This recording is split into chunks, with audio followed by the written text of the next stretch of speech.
Artist are made not born.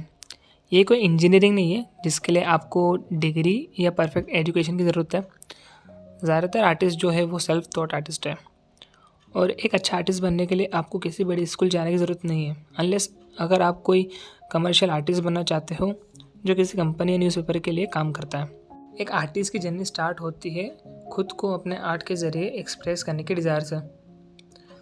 In fact वो अपने drawing और आर्ट की मदद से खुद को ज़्यादा एक्सप्रेस कर सकता है बिना किसी अल्फाज को यूज़ करे।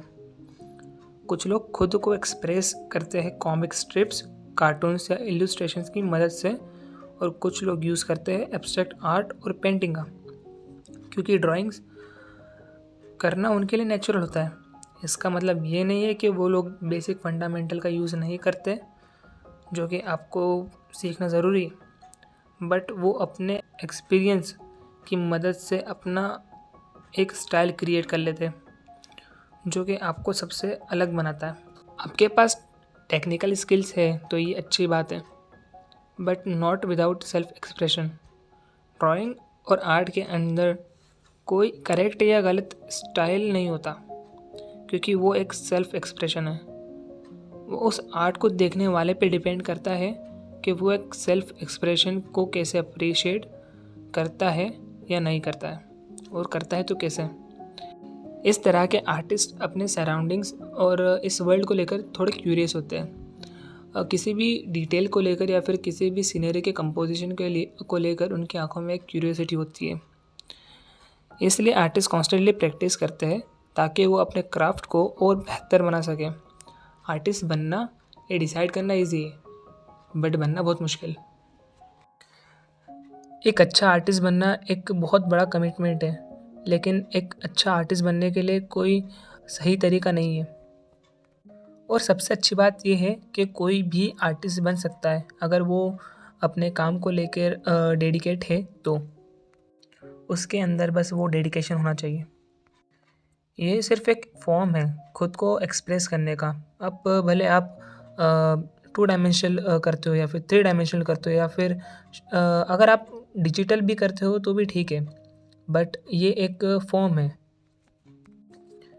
हम में से बहुत लोग पहले ही डिस्करेज हो जाते हैं अपनी जर्नी की शुरुआत करने के, क्योंकि हमको यही नहीं पता रहता कि हम शुरुआत कहाँ से करें। तो आर्टिस्ट बनने का डिसीजन लेना आपके लिए एक फ़र्स्ट स्टेप है अपने टैलेंट को उभारने के लिए। अगर आपको भी डिफ़िकल्टी होती है अपने इस टैलेंट को आगे लाने के लिए, और तो मेरे पास कुछ आइडियाज़ है इसके लिए, तो मैं आपको वो आइडियाज़ बताता हूँ। तो फर्स्ट है माइंडसेट और सप्लाईज़। तो अपने आर्ट को शुरू करने के लिए जो सबसे पहली चीज़ है, आपको ये डिसाइड करना पड़ेगा कि आप किस मीडियम में वो चीज़ करने वाले हो, आप किस मीडियम के अंदर कंफर्टेबल हो। सबसे पहले आप ये डिसाइड करो कि आप कौन सा मीडियम यूज़ करने वाले हो। अगर आप ग्रेफाइट यूज़ करने वाले हो, कि आप चारकोल यूज़ करने वाले हो, आप पेंट यूज़ कर रहे हो, या पेस्टल, या फिर आप डिजिटली यूज़ कर रहे हो, क्या यूज़ कर रहे हो आप। तो स्टार्ट के अंदर हम पेंसिल और पेपर से शुरुआत करते हैं, जब तक आपको ये पता नहीं चलता कि आपको किस मीडियम के अंदर वर्क करना है। आपको अपने लिए एक जगह भी ढूंढनी पड़ेगी जहाँ पे आप शांति से बैठ के अपने काम को पूरा कर सकते हो। जैसे कि बहुत सारे नेगेटिव जगह होती है जहाँ पे हम बैठ के अगर हमारा कोई काम करते हैं तो हमारा काम उससे बिगड़ जाता है। तो आप कोई शांति वाली जगह देखें जहाँ आपको बैठने से पॉजिटिवनेस मिलती है, तो उधर आप बैठ के अपनी प्रैक्टिस शुरू करें। तो अगर आपके पास अगर कोई टेबल है या फिर कोई एक जगह है, स्टडी टेबल है आपके पास, अगर आपके रूम में कोई एक जगह है जहाँ पे आप बैठ के अपना काम कर सकते हो, तो वो आप करिए। उसे थोड़ा डेकोरेट करिए, उसे एक एनवायरनमेंट के अंदर तब्दील करिए कि आप अगर वहाँ पे बैठो तो आपके पास अब ऑटोमेटिकली आइडियाज़ आना शुरू हो जाए और आपका ज़्यादातर मन उसी के अंदर लगा रहे और आप डिस्ट्रैक्ट ना हो। उसके लिए आप अपने आप से थोड़े क्वेश्चंस पूछ सकते हैं, जैसे कि आप म्यूज़िक के साथ काम कर सकते हो या फिर बिना म्यूज़िक के।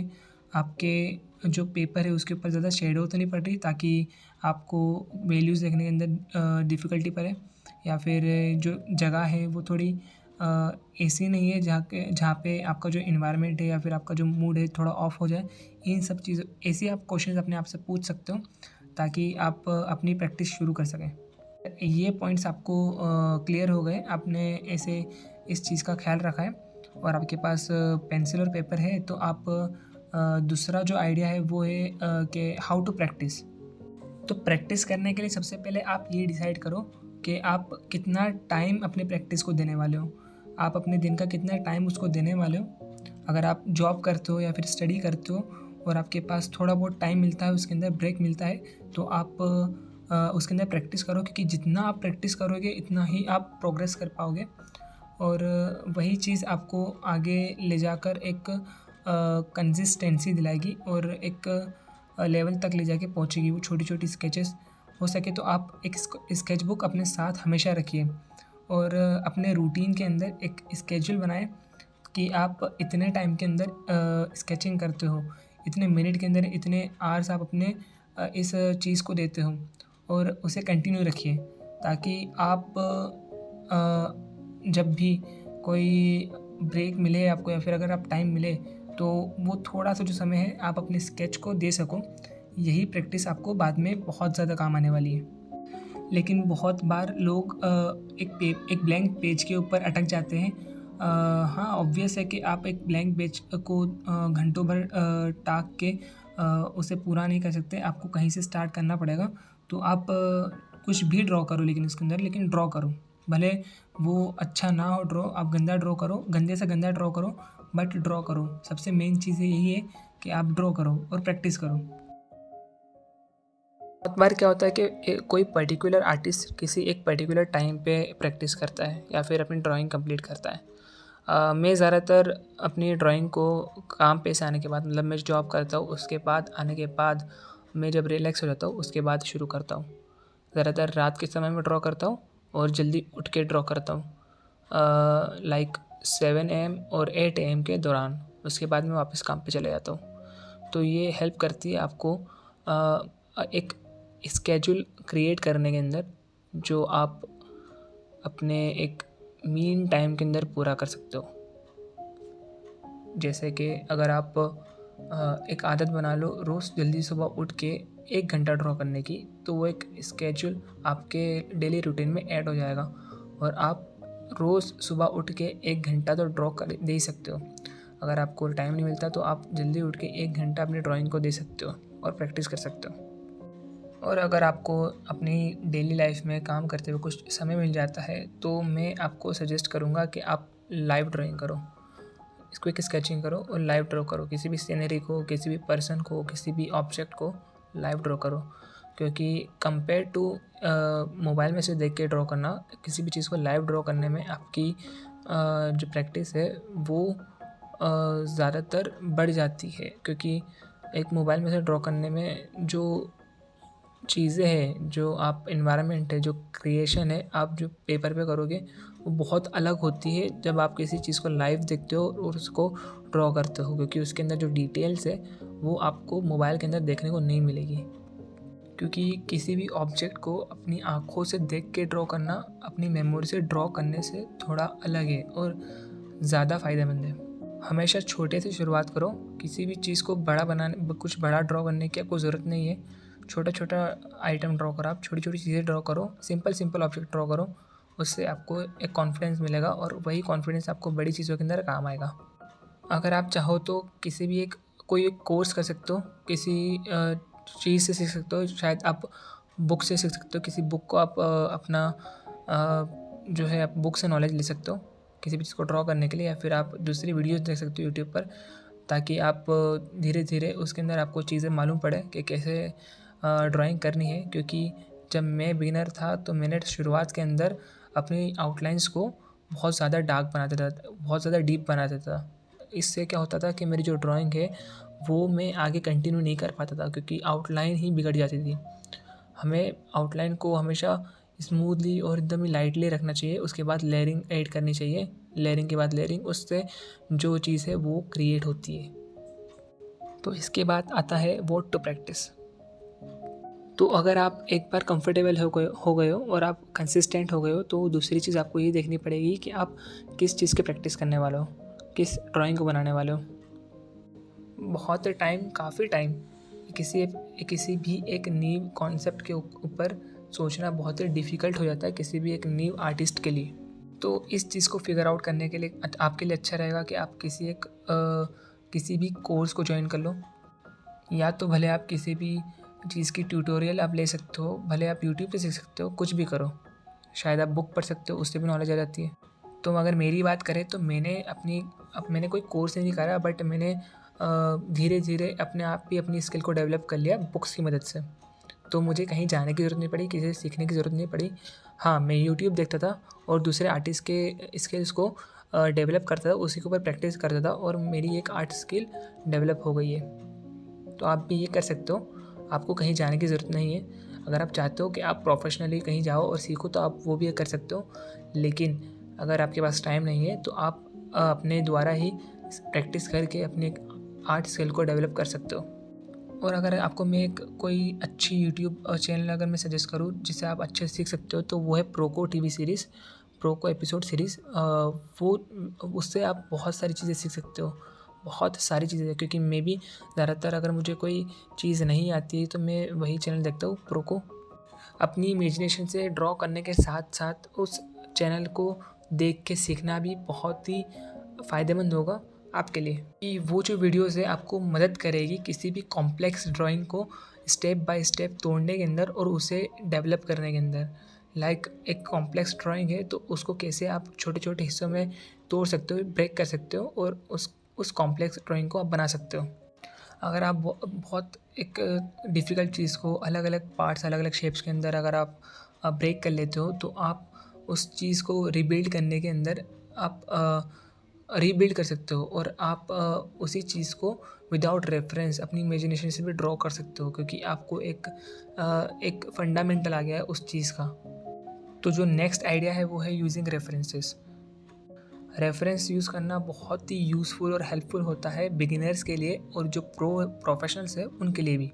रेफरेंस ज़रूरी है क्योंकि ये ज़रूरी है कि आप अगर इमेजिनेशन से ड्रॉ करते हो तो आप किसी चीज़ को भी देख के ड्रॉ कर सको, इसलिए रेफरेंस ज़रूरी होता है। और रेफरेंस के साथ आप अपनी पर्सनल एक्सपेरिमेंट भी कर सकते हो, जो कि आपके ड्राइंग को रिफ़ाइन करने में और हेल्पफुल रहेगा। जैसे कि अगर आप किसी दूसरे आर्टिस्ट के कामों को देखते हो तो उससे आपको बहुत सारे आइडियाज़ मिल जाते हैं, बहुत सारी क्रिएटिविटी मिल जाती है कि आप अपने काम को भी बेहतर बना सको। तो रेफरेंस से ड्रॉ करने का सबसे ऑब्वियस फॉर्म है कि डायरेक्ट ऑब्जर्वेशन। इसका मतलब है कि आप ड्रॉ करोगे रियल लाइफ से। तो मेरे लिए तो ये सबसे ईजीएस्ट वे है अपनी ड्राइंग को प्रोग्रेस करने के लिए और किसी भी न्यू चीज़ को जल्दी से जल्दी सीखने के लिए। लेकिन उससे अच्छा और उससे सही चीज़ आपको अगर जाननी है तो आप फ़ोटोग्राफ्स का यूज़ कर सकते हो अपने मोबाइल की मदद से, अपने किसी भी इमेजेस को यूज़ कर सकते हो। वो आपको बहुत हेल्पफुल रहेगी और उन सब चीज़ों से बेटर रहेगी। और अगर आपको कोई अच्छी रेफरेंस फ़ोटोज़ चाहिए तो आप पिंटरेस्ट देख सकते हो, उसमें बहुत सारी चीज़ें आपको मिल जाएगी अलग अलग वेराइटीज़ की। तो जो रियलिज़म आप क्रिएट करते हो वो ज़रूरी होता है कि आप किसी चीज़ से उसको कंपेयर कर सको, इसीलिए इमेजिनेशन से भी ड्रॉ करना ज़रूरी है और रेफरेंस को लेकर भी ड्रॉ करना ज़रूरी होता है। तो हमारा जो नेक्स्ट आइडिया है वो है एक्सपेरिमेंटेशन। तो जो नेक्स्ट पॉइंट है जो हमें अपने माइंड में रखना है कि जो हमारा आर्ट है वो एक फ़न भी होना चाहिए, लेकिन वो चैलेंजिंग भी होना चाहिए। तो बेहतर बनने का सबसे अच्छा तरीका यही है कि आप वो चीज़ें करो जो आपने पहले कभी ट्राई नहीं की।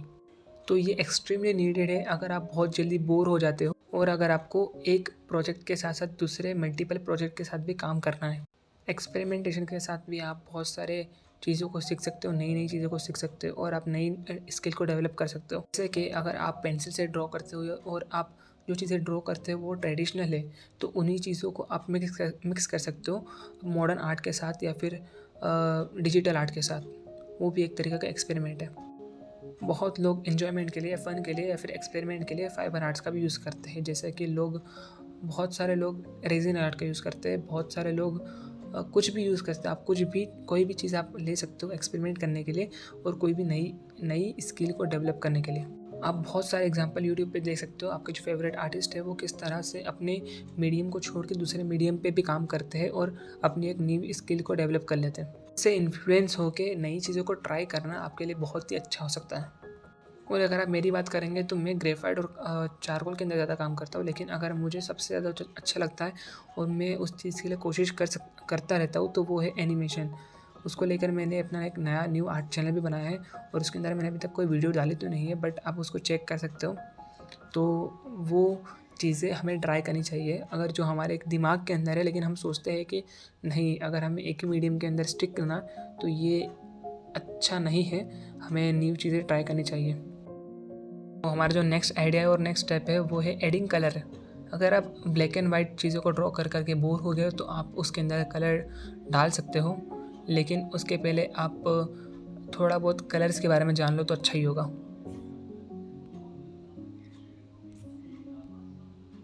इसका मतलब ये है कि आप कलर व्हील जो होता है उसके बारे में जान लो और कौन सा कलर किस कलर के साथ बेटर लगेगा किसी भी एक आर्ट पीस को बनाने के लिए।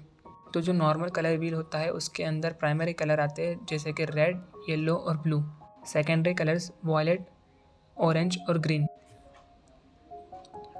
और जो थर्ड आता है वो है red violet, red orange, yellow green and blue violet. तो ये बहुत ही डीप होता है, तो आपको ये भी समझना बहुत ज़रूरी है अगर आप कलर के अंदर जा रहे हो तो इससे कुछ नहीं, लेकिन आपको बहुत सारी हेल्प मिलेगी और न्यू स्किल से डेवलप होगी। तो ये नॉलेज होना भी बहुत ज़रूरी है। तो मैं इसके अंदर ये चीज़ें तो ऐड नहीं कर रहा। हाँ, तो ये थोड़ी बहुत चीज़ें थी जो मैंने आपको बता दी कि अगर कोई अच्छा आर्टिस्ट बनना है तो आप ये स्टेप्स है, इस चीज़ को आप फॉलो कर सकते हो। तो ये वाली वीडियो के अंदर इतना ही है। तो आपको अगर थोड़ी बहुत भी नॉलेज मिली हो और आपको थोड़ी बहुत भी हेल्प मिली हो तो प्लीज़ मुझे कमेंट करके बताना कि मैं आगे और किस चीज़ को लेकर आपकी हेल्प कर सकता हूँ। आप मुझे इंस्टाग्राम पे फॉलो कर सकते हो आर्टिस्ट अली शाहजहाँ के नाम से। तो मुझे मेरा जो एनिमेशन चैनल है आप उसको भी सब्सक्राइब कर सकते हो। तो अगर आपको वीडियो पसंद आई तो सब्सक्राइब करो और लाइक करो वीडियो को। तो अगली वीडियो के लिए तब तक अलविदा और प्रैक्टिस करते रहो।